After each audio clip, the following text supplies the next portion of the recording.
Bruce McCandless tested the Manned Maneuvering Unit (MMU) on the first tetherless spacewalk in February 1984.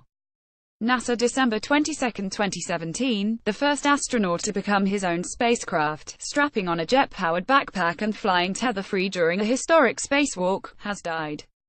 Bruce McCandless II, who also served as Neil Armstrong's contact in mission control when the Apollo 11 moonwalker took one small step onto the lunar surface in 1969, died on Thursday. Dec. 21, NASA confirmed.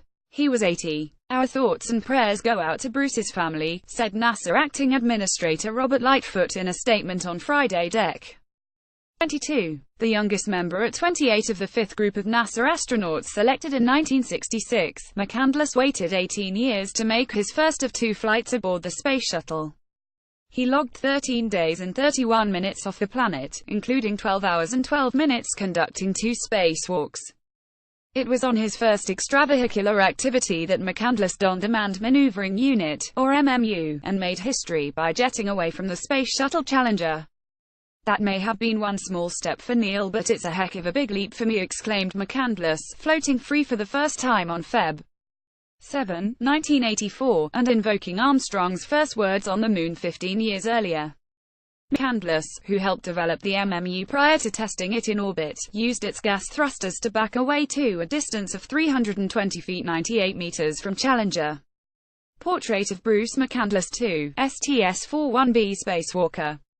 NASA. Once you are accustomed to seeing the Earth rushing by at 4 miles per second 6 kms, and you concentrate on the orbiter as your reference at hand, you feel comfortable flying around at the relatively slow velocities, McCandless said after the mission was over.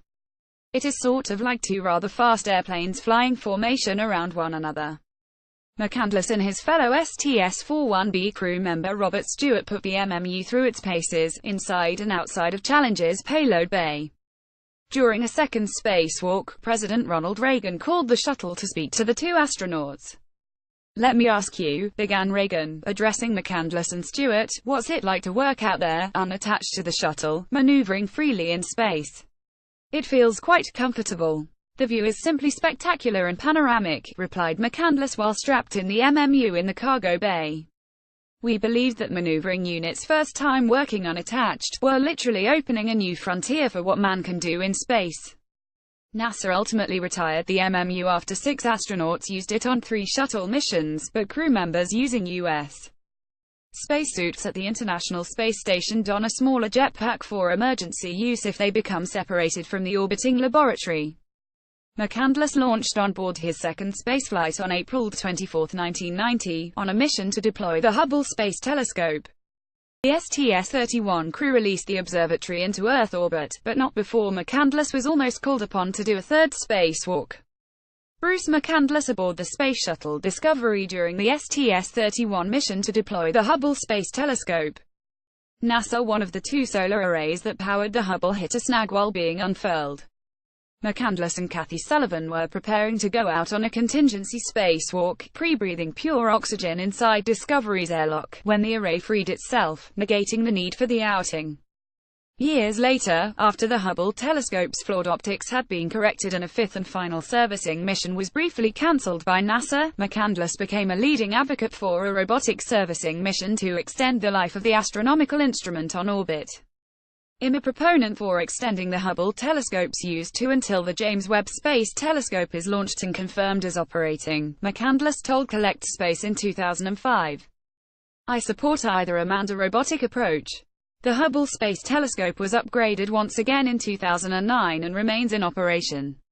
The JWST is scheduled for launch in 2019. Over the course of his 2 flights, McCandless traveled 5.4 million miles 8.7 kilometers, completing 208 orbits around Earth.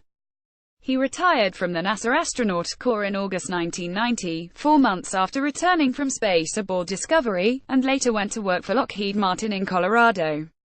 Bruce McCandless II was born on June 8, 1937, in Boston, Massachusetts. He earned his Bachelor of Science degree from the U.S. Naval Academy in 1958, graduating second in his class, and his Master's of Science degree in Electrical Engineering from Stanford University in 1965. Later, after becoming an astronaut, he earned a master's in business administration at the University of Houston, Clear Lake, in 1987. McCandless became a naval aviator in 1960. He saw duty on the aircraft carriers Forrestal and Enterprise, including the latter's role in the 1962 Cuban blockade. He served as an instrument flight instructor in Attack Squadron 43 at the Naval Air Station in Oceana, Virginia, and then reported to the Naval Reserve Officers Training Corps unit at Stanford University for graduate studies in electrical engineering. A captain in the U.S. Navy, McCandless logged more than 5,200 hours flying time, 5,000 in jet aircraft, before launching into space, and in addition to his role as a capcom during the Apollo 11 mission, his call, "Neil, this is Houston. We're copying," were the first ever words spoken to a human standing on the moon. McCandless served as a support crew member for the Apollo 14 lunar landing in 1971 and as the backup pilot for the first crewed mission to the Skylab orbital workshop in 1973.